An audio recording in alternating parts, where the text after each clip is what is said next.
où on essaye de sensibiliser le client justement, c'est sur la priorisation. Il doit prioriser ses tâches.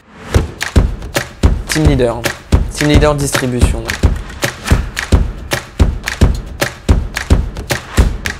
À force d'avoir le masque comme ça, j'ai une vague qui se forme au niveau de la barbe. C'est pas des conneries, hein. Finalement, un team leader, ça s'apparente un peu à un manager d'équipe. Deux fonctions. Il y a une partie un petit peu orientée RH pour tout ce qui est suivi finalement de l'équipe, gestion des congés, des formations, des entretiens annuels. Et il y a une autre partie un petit peu plus projet où voilà, je dois suivre tout ce qui va être planification, savoir si les projets se déroulent comme il faut et derrière rendre des comptes à la hiérarchie. Alors déjà l'équipe elle est constituée d'une douzaine de personnes. Il y a 2 product owners, 2 business analysts à temps plein et on a un business analyst en alternance, 6 développeurs. Alors on va prendre un cas très simple. On a un nouveau partenariat par exemple qui veut faire de l'assurance automobile. Par contre lui, il a quand même sa propre DSI et il ne souhaite avoir que des API et non pas des tunnels de souscription. Déjà rapidement, qu'est-ce que c'est une API? C'est juste une sorte de contrat qu'on passe à une application. On va lui envoyer un profil qui va avoir des sinistres, qui a 50% de bonus par exemple, ce genre de choses. On va envoyer ces informations-là à l'API et cette API nous retourne finalement un tarif. C'est ce qu'on va mettre en place pour des partenaires qui vont nous demander d'utiliser nos produits d'assurance pour de l'automobile. On a aussi bien de la tarification que du devis, que du contrat, pour passer donc d'un statut de prospect à client. On fait de l'Angular pour la partie front, donc c'est vraiment le visuel justement, qui va être en HTML avec de l'Angular. Et derrière, il y a ce qu'on appelle du TypeScript, ça va être un petit peu le back du front.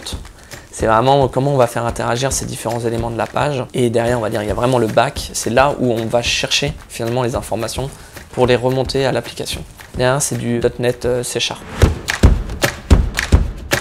On se sert de Scrum, qui est un outil qui nous permet de faire des livrables itératifs, donc toutes les 3 semaines. Ça va pas être une grosse livraison d'un coup où le client va devoir tout checker de A à Z. Une vraie preview finalement, toutes les 3 semaines, il va voir une évolution de son produit. Il va y avoir des deadlines. Mon rôle aussi, c'est de challenger ces dates-là pour essayer d'avoir vraiment une macro-estimation de la taille du projet. Où on essaye de sensibiliser le client justement, c'est sur la priorisation.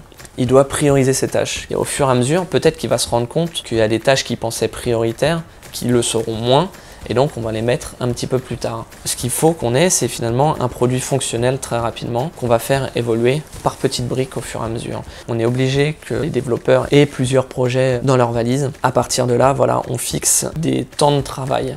Donc les développeurs, ils vont connaître la globalité du sprint. Telle tâche, il faudra qu'elle soit finie à la fin de ce sprint-là. Et derrière, il va passer sur une autre tâche qui n'est pas forcément du même projet. Mon rôle et celui des PO aussi, c'est vraiment de recentrer le plus possible les projets où les tâches vont peut-être être identiques pour leur permettre de faciliter les développements.